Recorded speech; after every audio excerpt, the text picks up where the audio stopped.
Let's roll. This is SportsRage. I am Gabriel Morency. The pips, the players, the hustlers, the people, the busters, but everybody else in between. Kicking it. The Wicked Wednesday has begun. Let's do this thing. You know how we roll on Wednesday nights, although the lineup is a little bit different this evening as the Rageretta Cam Stewart is once again off this evening. Brady Cannon is in. Ian Cameron, a.k.a. Babano, is in. Tonight. George Kurtz throws it down with us as well. So we do have a full house, and we've got a couple of games coming up here tonight in the association, a couple of cool games at that, including the Milwaukee Bucks and the Golden State Warriors. Both teams have been hot. Milwaukee have really put it together after struggling through the first 10 games with Doc Rivers. The Golden State Warriors have won 7 of their last 10. Milwaukee are 8-2. In their last 10, the point spread's come down. Milwaukee, we're getting 3.5 earlier in the day. It's 2.5 right now. I think Milwaukee, are the play getting points. It's kind of like basically a pick 'em right now. I think the total can get there at 230. I think there should be some points in this game tonight. So I'm going to take the over, and I'm going to take the Milwaukee Bucks. I can't say why I liked it at 3.5, and I don't like it at 2.5. I'll buy a half a point, and I'll make it at even 3. Give me the Milwaukee Bucks in this game. Sacramento and the Los Angeles Lakers. The Lakers are a team that I've been riding as of late. They've been playing very good basketball over the last, 2.5 weeks or so. I guess I should say post-All-Star break. The Lakers are 7-3 in their last 10 games. Sacramento have recently, the new version of the Kings have gotten the better of the Lakers because the Kings like to run and the Lakers are kind of an older team. The total is 240. The Lakers have been pretty good at keeping the tempo and the paces to their liking. We saw them play way under the number the other night against Oklahoma City, right? So I'm not ready to bet the over in this game. I'm going to take the over 230 in Milwaukee and Golden State, but Sacramento and the Lakers, I'll wait for the in game as far as the total is concerned, but I will take the Los Angeles Lakers. Shout out to everybody joining us on SiriusXM Channel 159 on the SportsGrid Radio Networks. This is SportsRage. I am Gabriel Morency. So we're going over our NBA plays right now. Milwaukee and Golden State going off the board in a couple of minutes. I'll take the Milwaukee Bucks plus the points. We're getting 2.5 right now. I'm going to go over 230. I'm going to take the Los Angeles Lakers. I don't really want to lay 3, but I don't really want to lay, minus 150. So that's the decision to make. It wouldn't surprise me if it was a close game this game. I've sort of gotten away from the money lines a little bit as of late, just because the math, the books, they charge too much for it, right? Money line should be minus 135 or something, and nowadays in college it's minus 155 because they know, right? People... You don't want to lay 1.5 points or something like that. And you know it's going to be a close game. You'd rather just lay the money line, but they're pricing that bet sort of out of the market, and they're forcing you to take the point spreads. Happened to me last night, college basketball. I laid 2.5 points in 2 games. It was 2 points and 2.5 points or something because they made the money lines minus 170. I couldn't justify it. I was like, well, if they don't win, they don't cover, and I lose. It is what it is. We ended up going 1-1 anyways. So this one, I have a bad feeling about this now that I've talked about it as long as I have. That if we lay the 3, the Lakers are going to win this game by 1 now. They're going to win by 2 at the buzzer or something like that. And we all know, I did it the other night. We talked about it the other night when the Sacramento Kings were playing the Chicago Bulls. What did we say about them? We took the Bulls, even though it was only 4.5 points. And I said, you know what? Every Sacramento game is just so close that when you're getting points. So I could, I'm not going to come after anybody if you want to take Sacktown tonight plus the 3 spot.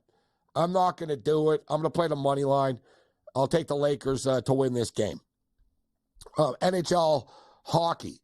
Only the National Hockey League would only have 3 games tonight when their trade deadline is on Friday, yet on Thursday night they have 1 million games. like time and time again, we talk about like the stupidity of the National Hockey League schedule. And, you know, it gets old. Like, I've been doing it for years. I'm out of material with this. Like, I've talked about it, right?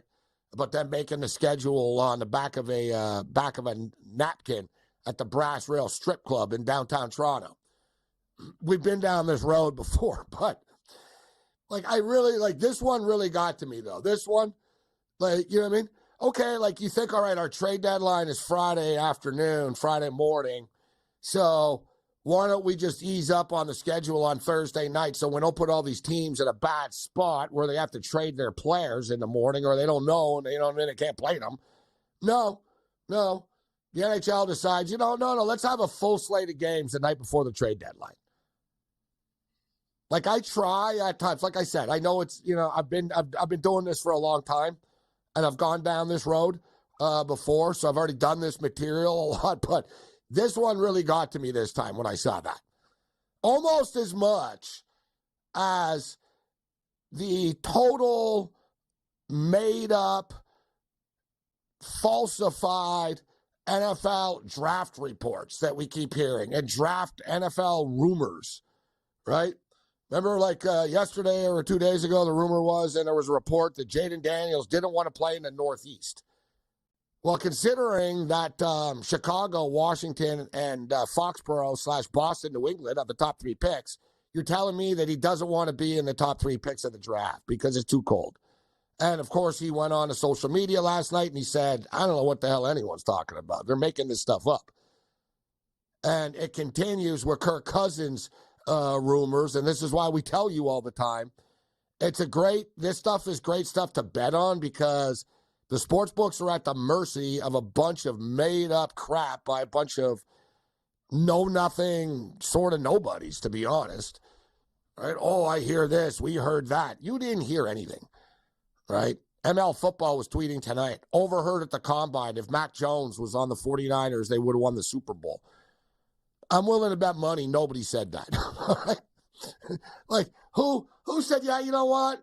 Maybe somebody said, yeah, if they had Tom Brady, they would have, like, I would have said out there if Mac Jones was the quarterback. Like, it never ends. But we'll get into this. And we got NHL hockey going on right now. The Colorado Avalanche and the Red Wings are playing. The Red Wings have been really good. All right, so they could be a live dog tonight. Colorado made a bunch of deals today to bolster their lineup. And we got the Ottawa Senators and the Anaheim Ducks in a game that, quite frankly, I don't think the relatives of the Ottawa Senator players and the Duck players are watching. Like, I'm telling you right now, like the wife or a girlfriend of an Ottawa Senator player right now, she's watching The Voice or something like that instead of, like, watching this game. She'll get an alert from a relative if he gets hurt. Don't worry about it. The late night anger management class. This is Sports Rage. Bring it.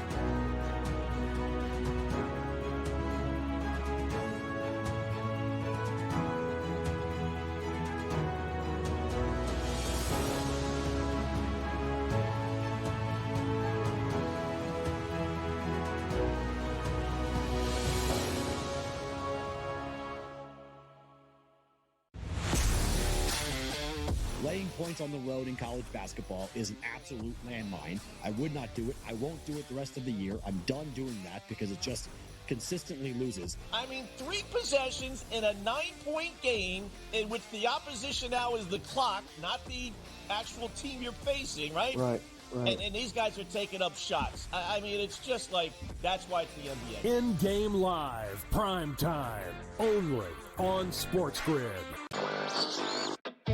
Athletes in Canada, Wayne Gretzky, Connor McDavid, no longer can be part of these sports betting ads. Now, what's interesting is there is technically a carve-out that will still let these athletes and celebrities appear in sportsbook ads, but it's only if those ads are slanted toward responsible gaming. So you could still have a Connor McDavid saying, hey, bet responsibly on TV in Ontario. Newswire, only on SportsGrid. 4.22. The fast man alive. The guy just made himself a whole lot of money, did he not? By now holding the record for the fastest 40-yard dash. But if it's one thing we know is that doesn't translate into quality football players in the NFL. So somebody will bite and overdraft him because he simply ran faster than everyone else. It's just rinse and repeat. The Early Line, only on SportsGrid. Anyone that's been to a sporting event, the atmosphere before a game, I think Game Time Decisions has that same exact atmosphere. This is our arena. This is what we do. There is going to be an energy to Game Time Decisions that you will feel night in and night out. The excitement you get when you lock your bets in, when you're figuring out what you want to do, we can zone in on the biggest games each night. I want this to be the place that people come to before the games start so they feel as ready as possible to lock in their cards. We are going to hit every single one of those markets that you need to know about. We're going to go through every single thing, and I've got a great team behind me that's going to help me get the job done. There is not going to be a better place, I promise you, than Game Time Decisions to get that new information, react to it, and be able to then bet accordingly. We will have everything at our disposal, and we will use that to our advantage. I'm Kevin Walsh. Tune into Game Time Decisions from 6 to 8 p.m. Eastern on SportsGrid.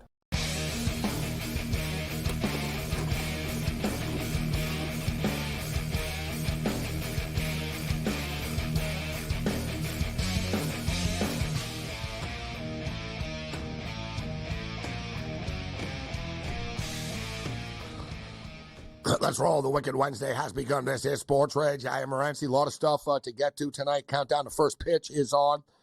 Opening day is around the corner. Major League Baseball's regular season starts earlier than ever before this year. And in fact, it starts in a couple of weeks with Los Angeles and San Diego and Korea. And then opening day is in late March. March Madness, we're now just like 2 weeks away from the start of the NCAA tournament.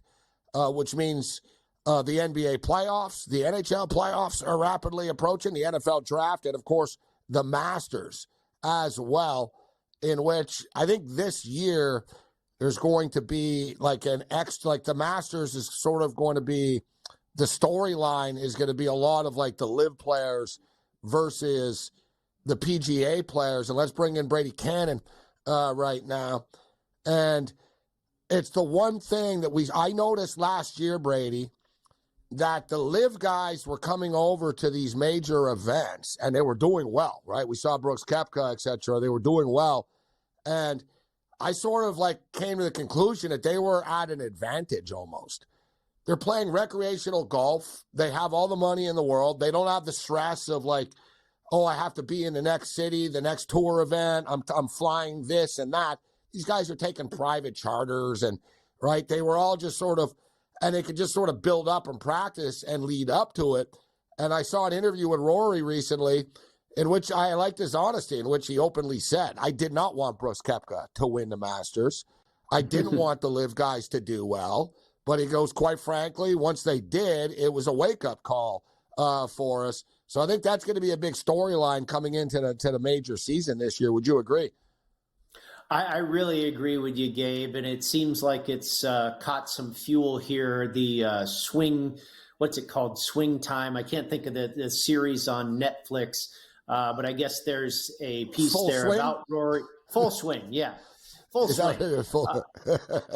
There's a piece on there about Rory playing a practice round with Koepka. And no, I think, I think the animosity has died down a lot. And I think it also, goes to what all of us golf fans and golf bettors want, that there needs to be some sort of merge. And I believe it will happen probably later rather than sooner. It might take 2 years, 3 years. It might take 3 months. I don't know. Last year's Masters, when Koepka finished second and nearly won the thing. And Mickelson was right there. And a lot of guys from the Live Tour had really good tournaments at the Masters. That started the discussions of the merger.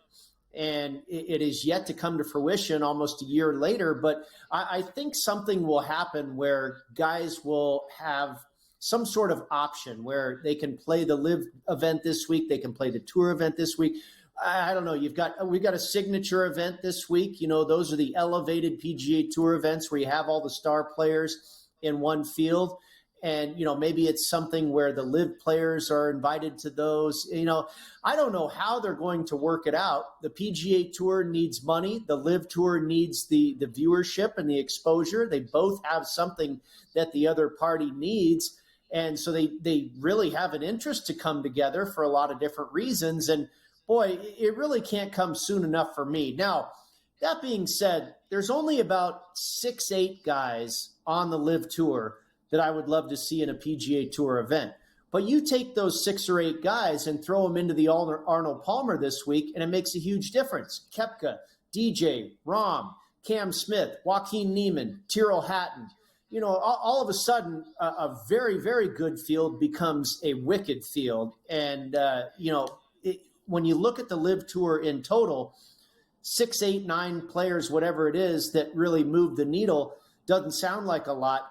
But when you put them, when you throw them into that mix of, say, the top 30 PGA Tour players, it makes a big impact. And that's the only thing I miss. I don't really care to watch much Live golf, but I miss those marquee guys being involved in the PGA Tour events week to week. If you took 9 of the top 40 NBA players out of the league, right. You'd feel the difference a little bit, right? It's, Yeah. And it even affects it more if there's like 140 golfers or whatnot. But, one thing that's always gotten me is, I've heard Phil say this, for the good of the game. We're doing this to grow golf. And you hear, Monahan, a lot of the suits talk about it's for the great of the game, all this, and it's going to be fabulous and stuff. Yet the fans are the ones that are getting hurt. Because, and where, why this sort of came up again this week, I think, because it is major season coming up, was obviously because of Mike Weir talking about the President's Cup team, in which the President's Cup is a PGA event, essentially, right? So the Live players are not welcome. And Mike Weir was open about it, in which he said, no, I was told they're not like in consideration even, which then hurts an international event right now that people do look forward to. Right? So it's not helping the fans. It'll still be a popular event, but, like you said, there's a lot of negotiations to go on still. And I think a lot of the average fans, sports fans, are confused because it seems to me that they already sort of did merge. They took the heat for the merger, yet there's been no, you know what I mean? Because to the perception is, I thought you guys already did this, right? You already did merge and come together. They took the heat for it. But there hasn't been any positive gains from it, really. Yeah, I would say the only positives are guys like Rory McIlroy and a lot of other players on tour that have kind of, backed off a little bit on their, being anti-Live. And I think they realize it's not the grow of the game. It's what's good for the game. And I think what's good for the game is having all the star players in one place. And, thank goodness that the organizations that run the major championships have not put their foot down, and they want the best players there. Joaquin Niemann's going to be at the Masters. Brooks Koepka is going to be at the Masters. Obviously, the guys that have won green jackets, Dustin Johnson, Phil Mickelson, Patrick Reed, Sergio Garcia, they're all going to be at the Masters. And PGA Championship and the British Open and I'm missing one here, the U.S. Open. As long the only thing, and this is really the biggest argument of Live, is they're not getting world ranking points. So the only qualifier that is going to cause a lot of guys to miss these majors as time goes on, if there's not a merger, is ranking in the top 50 in the world.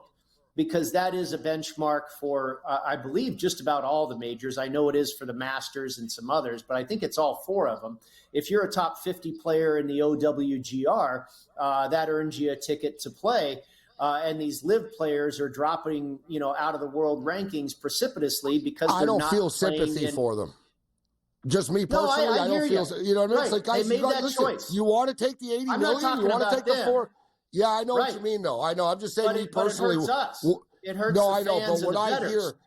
when I hear the players, the live players complain about it, I'm like, dude, you guys are playing Stop against complaining. like 20 other dudes and your buddies. Like, so you took the money. You said you didn't care about the PGA. Don't cry about not being ranked now then about it, right? You took the money. Totally agree. Point blank. Yep, absolutely. 100%. It's not their bone to pick. They made a choice. But it's us. It's golf bettors, it's the media, it's golf fans, it's the business of golf. That's who's suffering because of all this. And the world ranking points is probably a minor thing, really, in the long haul. If we're able to get this merge done and all that, and these guys are playing together once again, then maybe world ranking points will be a part of that. But that's really, I believe, a minor piece of the puzzle here.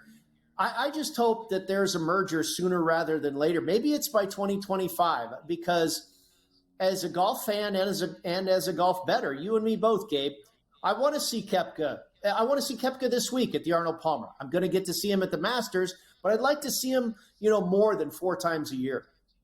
But with that being stated, we do have a great field here at Bay Hill. Scotty Scheffler's the favorite. Rory McIlroy is the second choice. Victor Hovland, who hasn't really gotten into a groove yet this year, is at 16-1. We'll get Brady Cannon's best bets on the other side.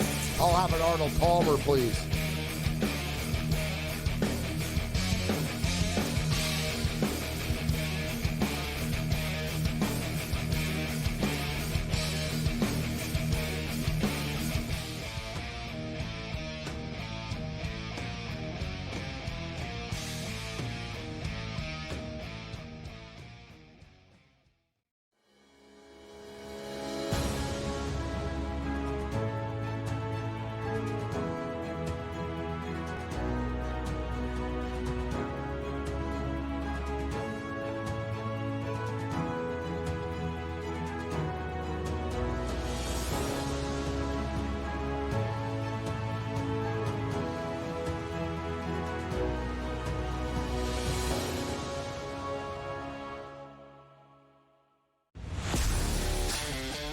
Laying points on the road in college basketball is an absolute landmine. I would not do it. I won't do it the rest of the year. I'm done doing that because it just consistently loses. I mean, 3 possessions in a 9-point game in which the opposition now is the clock, not the actual team you're facing, right? Right.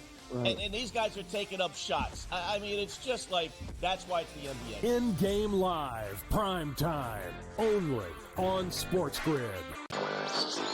Athletes in Canada, Wayne Gretzky, Connor McDavid, no longer can be part of these sports betting ads. Now, what's interesting is there is technically a carve-out that will still let these athletes and celebrities appear in sportsbook ads, but it's only if those ads are slanted toward responsible gaming. So you could still have a Connor McDavid saying, hey, bet responsibly on TV in Ontario. Newswire, only on SportsGrid.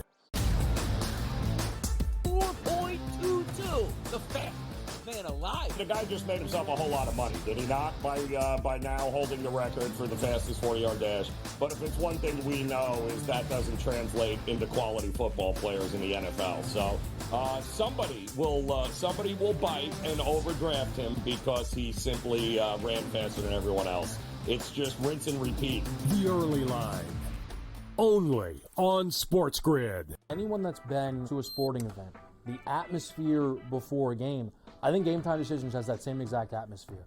This is our arena.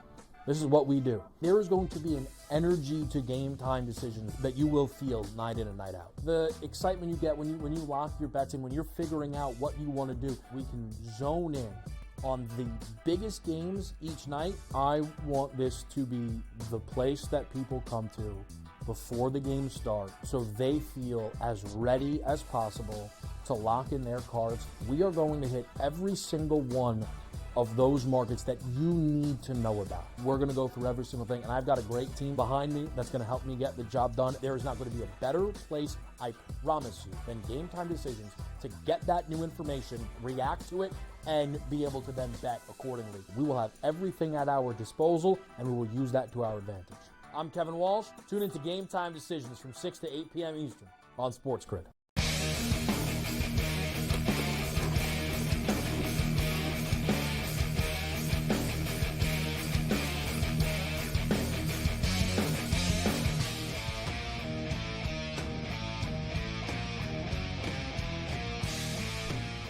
This is SportsRage. I am Gabriel Morency on the SportsGrid radio and television networks. Let's do this thing. We got Brady Cannon in the house. We got the Warriors and the Bucks in action right now. High-scoring start. In-game totals 238.5. You can get 4.5 with the Bucks right now. Golden State are up 18-15. We've got Sacramento and the Lakers coming up. I don't know if you're touching any NBA tonight at all, Brady, but the Lakers have been playing good basketball for the last couple of weeks. 7-3 straight up in their last 10 games. One of their losses Saturday night to the Denver Nuggets. No shame in that. They actually played pretty well in the game. They bounced back, beat Oklahoma City on Monday night. I'm taking the Lakers tonight against Sacramento. A Sacramento team that just blew a lead against the Bulls the other night. Yeah, I mean, there's probably not going to be much defense on the Sacramento end. Maybe you look towards a game going over the total here, but I'm sure that's built into the price. I can't argue with you with taking the Lakers. They've really been rolling as of late. I looked at that Warriors-Bucks game. Is Giannis – I'm surprised the Warriors were a 3.5-point favorite. I guess they're at home, aren't they? So maybe that makes sense. I thought they were on the road still. Is that game at Milwaukee? I was surprised by the spread. It's in San Francisco. It's San Francisco. Okay, so that makes sense. Yeah. They're both playing really well. Like, same thing. Golden are. State have dialed it up a notch, 7-3 last 10. Milwaukee are 8-2 in their last 10 after struggling with Doc Rivers taking over. I like the Bucks tonight. It was almost like the number kind of tells you something. It closed at 2.5, right? You're only getting 2.5. I thought the Bucks were the play, but I played the over here. I thought 230 was a little light for these two teams. So far, whatever, it's higher scoring. Okay, so I brought up Victor Hovland. I got to ask you real quick, Gabe, on that Bucks game. Do you think there's something out there where the masses, the general public, are fading the Warriors because of what they saw last? They just got absolutely demolished by the Celtics? No, I don't think so much. And in fact, I think there's a public perception so much, a negative perception about Doc Rivers and the Milwaukee Bucks, right? Which I don't really think is whatever. I don't think Doc Rivers has that much of an impact on the game one way or the other, Brady, to be honest, right? But you know how the perception goes. But look at, how about that with Boston? Boston win in one of the most seriously one-sided games in the history like that I've ever seen. It was, I couldn't believe it. I was watching it. It was like 70-30 at one point. It was like a D1 versus, a high school team type of deal. And then last night the Celtics blow a lead and end up losing to the Cleveland Cavaliers, right? That's the way it works, man. Kind of saw that coming too, and I kicked myself for not jumping on. What goes up must come down, and you come off of such a big win over a big rival in Golden State who knocked them out in the finals. That one, I kind of saw that coming, and how about this, Brady? Didn't get on it. The Boston Celtics were 364-0 all time when having a 20-point lead or more in the fourth quarter until last night. Oh, jeez. I didn't even know they had a 20-point lead. I just saw the final score. Wow. Yeah, 364-0. The Celtic organization had never lost before when being up by 20 or more in the fourth until last night. So coming off that record-setting performance. Who just lost tonight. The Cavs lost tonight to some team, I think the Hawks or something like that. Yeah, welcome to the NBA, bro. It's like betting the CFL, Brady. Whoever lost last week, bet on the win. Whoever won, take them to lose. It's like one of those type of deals. But golf's more complicated than that. And Victor Hovland really dialed it up. And Victor Hovland, and I don't know like golfers personally that well and their stories. I know a lot of these guys have worked very hard to get there, and not everybody was born with a silver spoon in their mouth. I understand that, but I'm not a fan. I don't relate with a lot of them, but Victor Hovland I like because that guy's a metalhead. So I was just going to say he's a metalhead like you. Yeah. Yeah, it's rare that a guy's like, I've seen videos of him before, like last year at Augusta. he's pulling into the famed driveway and stuff, and he's like banging his head, listening to like death metal. It's like he's driving it. He goes, I feel good, guys. I think I shoot well today. I feel good. And he's banging his head driving in. I was like, man, I like this guy. I like him too. He's always got a big smile on his face, and I like him this week, Gabe. You know, you kind of alluded to it there. He went just bonkers at the end of last year in the FedEx Cup playoffs, won a couple of times, and he's cooled off since. But he showed some signs a few weeks ago at the Genesis Invitational in LA, the last signature event we had on tour, when he finished 19th. Now, this course, I think, is even a better design for what the strength of his games are, what the strength of his game is. And that's total driving, you know, hitting it long and straight, ball striking, long iron play, hitting greens in regulation. The short game has always been a little bit of a weakness for him, even though he's improved quite a bit in that area. This golf course ought to be perfect for him. He's finished 10th here in the past. He's finished runner-up here in the past. And by the way, Bay Hill has one of the strongest connections with course history. Augusta National is number one. And there's a few other courses on tour that are really strong in that sense. But it's guys that play well here, typically do so year in and year out. And proof is in the pudding here. Tiger Woods, he won 8 times at Bay Hill. Rory McIlroy, consistently in the top 10 and a former winner. Scotty Scheffler, you know, a top 5 finish last year, a former winner. So, and that's the other thing you kind of notice about the names I'm rattling off. The cream tends to rise to the top. Jason Day, a former champ. So, you know, Hovland, I think the shortest priced winner on the PGA Tour we've had so far this year was a couple weeks ago in Mexico, Jake Knapp, who was still at like 40 or 45 to 1. I think we're going to get inside of that this week. And you could make an argument, couldn't you, Brady, that 17 to 1 are very good odds for Victor Hovland when you consider the short price on Scotty Scheffler and Rory? Well, right. You know, I think the price is pretty good on most of the guys. Now, some people would argue that the price is good on Scheffler and Rory. But the point is, this is a week where you can find good prices on star players because the field is loaded with nothing but stars. You know, you go to like last week or the week before. Let's take last week at the Cognizant, formerly the Honda. At the halfway point, Rory McIlroy went into that tournament at like 8 or 9 to 1 to win it. And at the halfway point, he was 3 shots off the lead, and yet his odds had been cut in half. He was plus 450. I mean, you're paying a premium on the biggest star in the field with not a whole lot of other stars in the field. And so you're really getting taxed if you want to bet the star. This week, you can bet a lot of stars for a pretty good number. Who else are you looking at besides Victor Hovland? I went down into the next tier, into the 25 neighborhood, took Sam Burns at 26 to 1.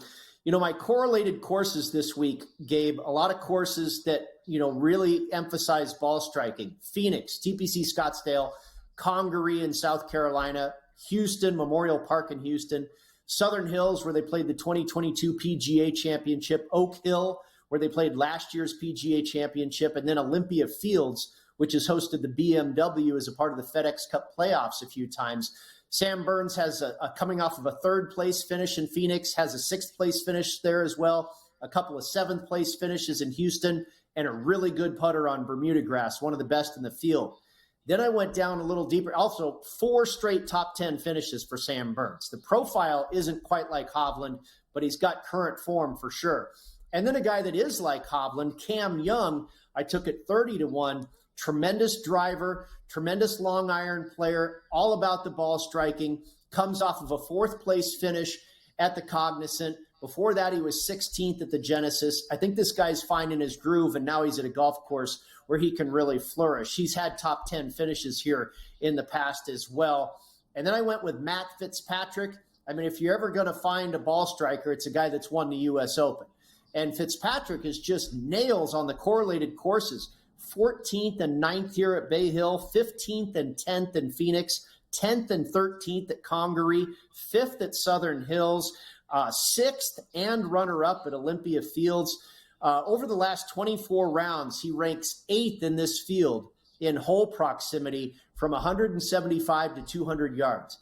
Bay Hill has more 200 yards, 200-plus yards approach shots than any other course on the PGA Tour rotation. So again, long iron play, ball strikers, total driving. That's really the formula here. After Fitzpatrick, I went a little bit deeper down the board, 32-1 on Tommy Fleetwood, 3 top 10 finishes here at Bay Hill, great long iron player.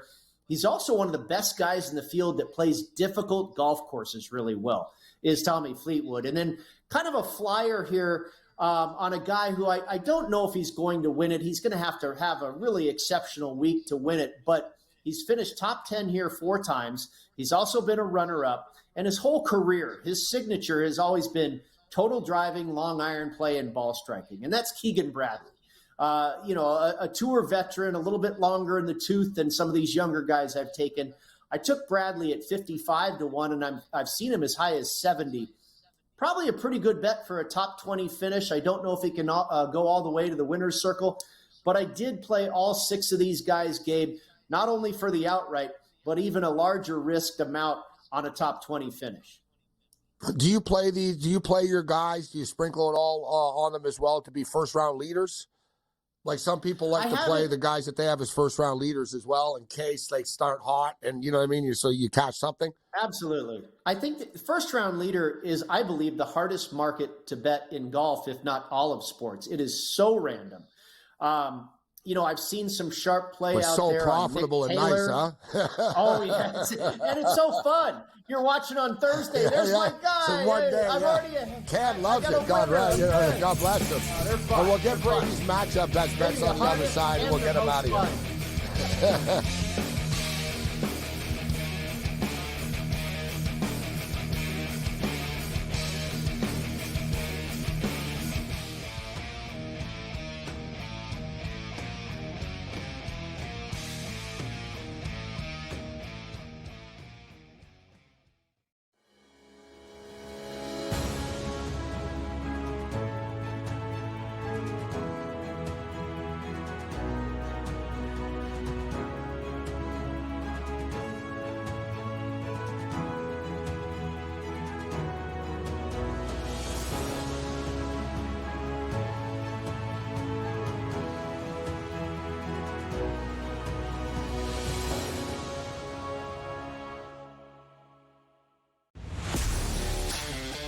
Laying points on the road in college basketball is an absolute landmine. I would not do it. I won't do it the rest of the year. I'm done doing that because it just consistently loses. I mean, 3 possessions in a 9-point game in which the opposition now is the clock, not the actual team you're facing, right? Right. And these guys are taking up shots. I mean, it's just like, that's why it's the NBA. In-game live, prime time, only on SportsGrid. Athletes in Canada, Wayne Gretzky, Connor McDavid, no longer can be part of these sports betting ads. Now, what's interesting is there is technically a carve-out that will still let these athletes and celebrities appear in sportsbook ads, but it's only if those ads are slanted toward responsible gaming. So you could still have a Connor McDavid saying, hey, bet responsibly on TV in Ontario. Newswire, only on SportsGrid. 4.22, the fastest man alive. The guy just made himself a whole lot of money, did he not? By now holding the record for the fastest 40-yard dash. But if it's one thing we know is that doesn't translate into quality football players in the NFL. So somebody will bite and overdraft him because he simply ran faster than everyone else. It's just rinse and repeat. The early line, only on SportsGrid. Anyone that's been to a sporting event, the atmosphere before a game, I think Game Time Decisions has that same exact atmosphere. This is our arena. This is what we do. There is going to be an energy to Game Time Decisions that you will feel night in and night out. The excitement you get when you lock your bets in, when you're figuring out what you want to do, we can zone in on the biggest games each night. I want this to be the place that people come to before the games start so they feel as ready as possible to lock in their cards. We are going to hit every single one of those markets that you need to know about. We're going to go through every single thing, and I've got a great team behind me that's going to help me get the job done. There is not going to be a better place, I promise you, than Game Time Decisions to get that new information, react to it, and be able to then bet accordingly. We will have everything at our disposal, and we will use that to our advantage. I'm Kevin Walsh. Tune into Game Time Decisions from 6 to 8 p.m. Eastern on SportsGrid.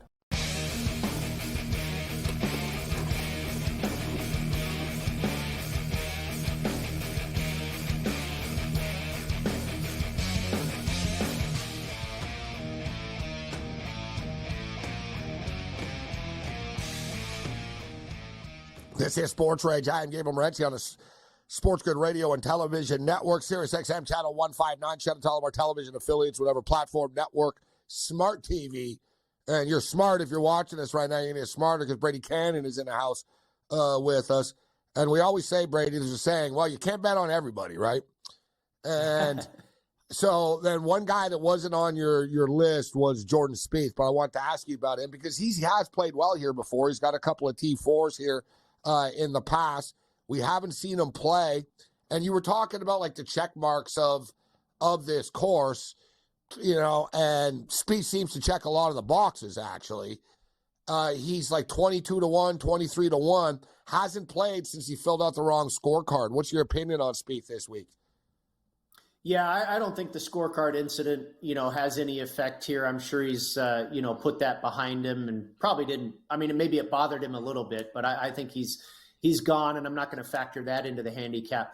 The one Achilles heel for Spieth is he's always a little erratic off the tee. And this is a narrow fairway golf course with very thick rough. So that could possibly be his undoing. We know he has the tremendous short game. He's got excellent iron play, and he's got good finishes here. So he's got good course history. But he also doesn't have some good finishes here, and he hasn't played here all that often. Patrick Cantlay is another guy. Max Homa. Some of these guys that play so well in California, you don't see it all the time when they switch over to Bermuda grass and Florida. And I kind of feel that way a little bit about Spieth. I just don't know if all these tracks are perfect setups for him. Some of them are, some of them aren't. Now, he's been playing very well. I've got a bet on him to win the Masters already. I mean, he's just a savant around that track, which is definitely different than Bay Hill and has much wider fairways, that can keep his balls, his errant tee shots in the fairway. Unlike what'll happen here at Bay Hill, where the fairways are much narrower. But, like you said, you can't bet on them all. I love Spieth. He's one of my favorite players. But I just went guys that I think are more in tune with the profile here than maybe a Jordan Spieth.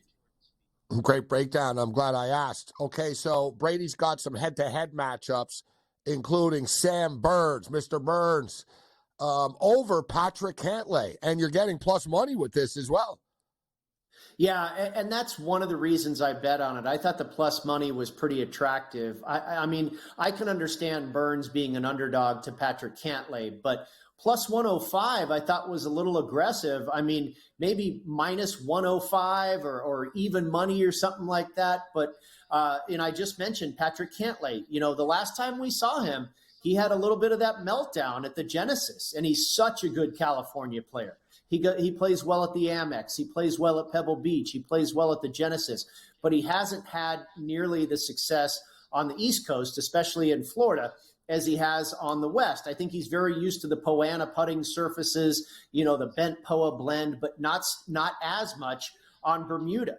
So I went against Patrick Cantlay in two matchups, both at plus money. Sam Burns at plus 105 and Colin Morikawa at plus 108. Morikawa, we know, just a tremendous iron player, very accurate off the tee. And it's kind of odd with Cantlay because, he checks a ton of boxes here too. Drives it really straight, great ball striker, but for some reason he just has a block sometimes in the state of Florida. And then I went with Adam Scott, who's had great success here. We know historically one of the best ball strikers ever on tour. I took him at a pretty healthy price, minus 130 over Wyndham Clark. Wyndham Clark had kind of that phony win at Pebble Beach, and I'm sure he'd be insulted if he heard me say that. But, they didn't get to finish the event. Who knows if he would have gone on to win or not. I just don't think this is a perfect setup for him either. And I think it is for Adam Scott. So went ahead and laid the price there. And then a big underdog. And this guy doesn't exactly fit the profile we've been talking about. Brendan Todd. He's a short hitter. He's a very accurate hitter. He's got a great short game, but he's had good results at Bay Hill in the past.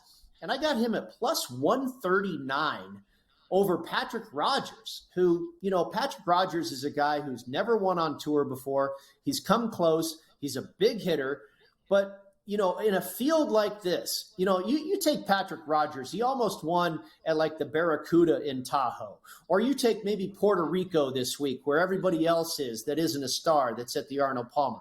That's where Patrick Rogers might win. Against a field like this, I don't think so. And you're giving me almost plus 140 to beat him. I'll take it with Brendan Todd. I like where you're going with this, and I'm going to tail as many of these as I can. Brady Cannon's picks. You can follow Brady on Twitter as well. Las Vegas golfer. So, Brady, before we get you out of here, speaking of Las Vegas, we had some fun. Everybody had some fun with the Sydney Opera House. It's bad when the Sydney Opera House was trending yesterday on Twitter with the A's new stadium. And I thought this was really funny today. So somebody noticed in the rendering of the stadium, they had a fictitious scoreboard up and the lineup up. And Brent Rooker has a 303 batting average. And somebody on Twitter says, listen, I love Brent Rooker, but this is like incredibly unrealistic. He's never going to hit 303. He's a 246 hitter. And I like that Brent actually responds. He goes, just out here trying to chill on my day off here. I'm catching strays about his lineup. That's great. There were some really good threads on those renderings. One guy went off. He must have had 30 different posts on how inaccurate the AI was. He's like, there's some sort of growth coming out of the shortstop. This guy's got this going over. Listen,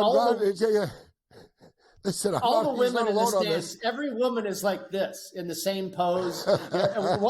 One guy, Jackie Robinson, number 42, it was mirrored, so it was backwards. This guy had, I was looking at it last night on Twitter, and he, obviously it was nitpicking, but it was pretty funny to find all the different little nuances that he had pointed out that were a product of AI. Yeah, not to mention as well, there's a shot of the stadium from the street where the Excalibur is beside it. It's like the Excalibur is across the street. Like, why is the stadium beside the Excalibur? And I was like, only the A's somehow could not even get this right. Even they put it on the wrong corner type of deal. I'm like, so where is this? I thought, what are you so are you smashed? What are you guys putting it in between the Strata and the Luxor, or the Excalibur and the Luxor? It was just very baffling. So it's funny that you said, somebody pointed out the many different little mistakes that were made. But yeah, Brent Rooker's exact words were, just out here trying to enjoy my day off, but instead I'm catching strays based on artist drawing my hypothetical batting average several years down the road. That's great. He's a good sport about it. I'll tell you what, I hope they do end up building something that at least resembles that rendering, because boy, what a good looking stadium. And you're right, it looks a lot like the Sydney Opera House, but I'm sure it's not going to be exactly like that. If it's anything close to that rendering, though, boy, what a place to go hang out. I'm a huge baseball fan. I hope it all comes together. They're supposed to tear down the Tropicana in less than a month. April 2nd, I believe, is the date. And they're supposed to break ground on the A's stadium about a year following that. So, I'm not going to see anything, or I'm not going to believe anything until I see it, because this has been such a mess with the Oakland A's, seemingly trying to find a way to screw it up. But boy, if this comes to fruition, what we saw on social media yesterday, I am fired up. That looks like a fantastic ballpark, and what what a modern day marvel, the architecture and that view where you can see the MGM Grand through the back. And I hope it happens. Yeah, I'm sure MGM hope it happens as well. I'm sure they don't want their view to be blocked. So listen, you know what's funny? I just saw this today, actually, or last night. The Tropicana, people are paying like $500 a night to stay there in the last couple of nights. Ooh, not me. Like, why? Yeah. I mean, like with the nostalgia, it's like, it's kind of gone. Like, you know what I mean? Like, the last night. Yeah, I'm like. They changed that property a lot in the last 10 years anyway. It's literally like $58, like on a normal night, or $48. But people have actually booked the last couple of nights up. It's sold out. They're going for like $400 or $500 a room. People want to be there for the last couple of nights for whatever reason. I hope they bring in some big entertainment or something like that. I used to go around and collect $5 chips from every casino, and I was going to make a framed deal on the wall or something like that. I ended up throwing them into like a table where you can kind of see everything through the top of the table, the glass top and stuff like that. Yeah. But I think I have a $5 chip from the Tropicana. So I'll keep that as a keepsake and keep my $500 as well. And today was quite a wild day in Las Vegas, but nothing is going to top the story of, did you see that somebody at the Venetian got bit in the genitals by a scorpion? Yes. Yeah. Ouch. Yeah, it's just another day on the strip. Huh, Brady? I like the casual. Yeah. Oh, yeah. Somebody got bitten in the nuts by a scorpion. So I'm thinking, somebody left a live scorpion in the room deliberately in the hotel room. That's how it got there. Thankfully, people are psychos, bro.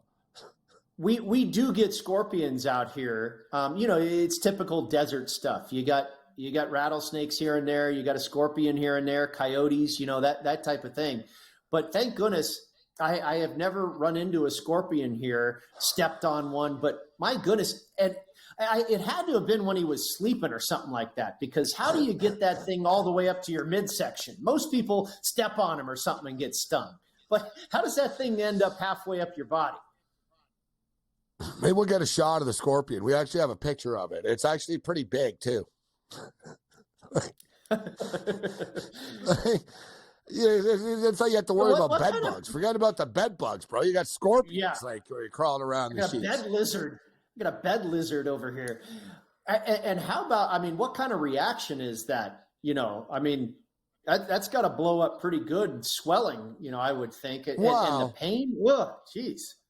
I saw Las Vegas locally said that they comped him the room, but yes, I'm calling a lawyer, Brady. I get bitten in the nuts by a scorpion in a 4 or 5 star hotel. I'm calling Celino and Barnes. You know what I'm saying? I'm calling a personal injury attorney here. What's your claim, sir? A bed bug. Can you imagine being on the phone and explaining it? So what's your claim? I got a personal injury. What's your claim? I want to file a claim against the Venetian. You can turn a scorpion bit me in the nuts, in my genital. Excuse me, sir. The thing you can't call them. Say, no, I'm dead serious. A scorpion attacked me in my hotel bed. You can turn that into one of your rock and roll bands, Gabe. The Scorpions and the Stones. The Scorpion and the Stones. I told people on Twitter today, Brady, so that's how CSI Las Vegas stays in business. There's a lot of stories there every day, Brady. Man. A lot of stories. Hey, always good, Brady. Great stuff as always, my man. Watch out for the scorpions. Be good, partner. You got it.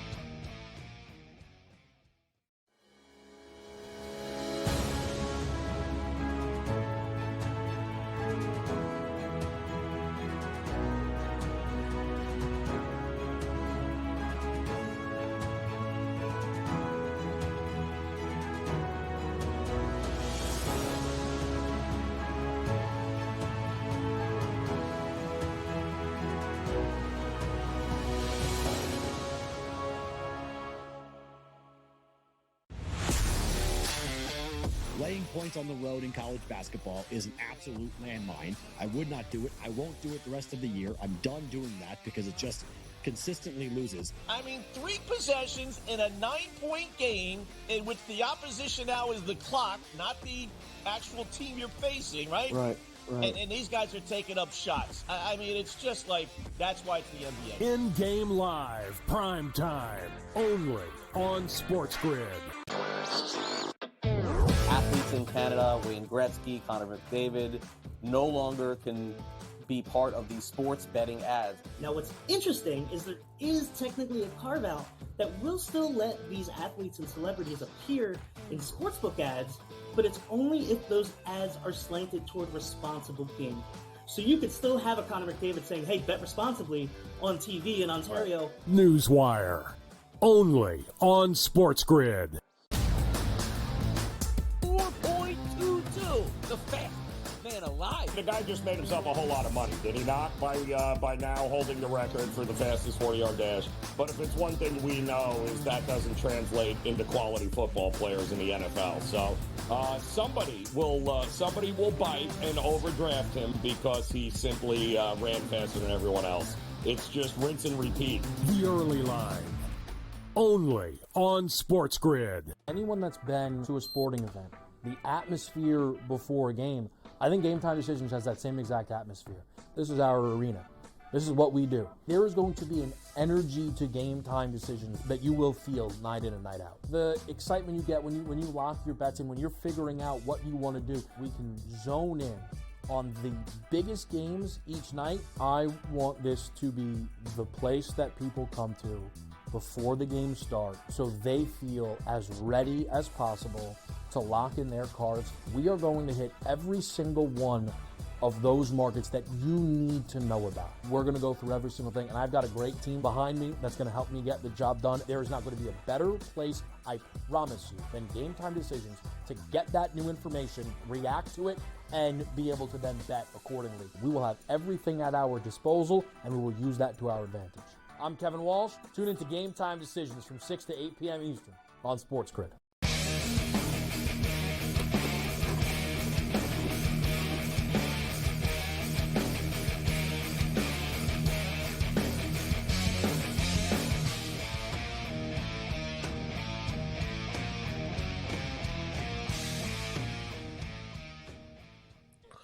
This is SportsRage. I am Gabriel Morency. What other show in the world is going to give you golf picks and tell you about a scorpion biting someone in the nutsack? Tales from the Strip in Las Vegas, Nevada. Vegas, man, I'm telling you, is like the craziest city in America that people don't realize that it is. Like, they think, oh, there's a lot of gambling going on here and stuff. Yeah, trust, there's more than gambling going on, right? There's a lot of weird stuff going on. A lot of weird stuff that, you know, like I said, you check into these rooms, and I don't know, like, you know what I mean? I'm going to tell them, like, I'm going to check into this hotel and say, listen, I want to stay here, but I don't want to get that room where that wrestler dude choked that guy to death, you know? I don't want to, like, you know, you ever go, you're in Vegas sometimes. Sometimes I wonder, I'm in the room, and I'm like, man, I got bad luck this weekend. For all you know, you're in, like, the mass murderer room. Like, you know what I'm saying? Like, it used to be you got to worry, like, does the air conditioning work? It's like, yeah, can I get a room where someone, like, wasn't murdered in the room, please, sir?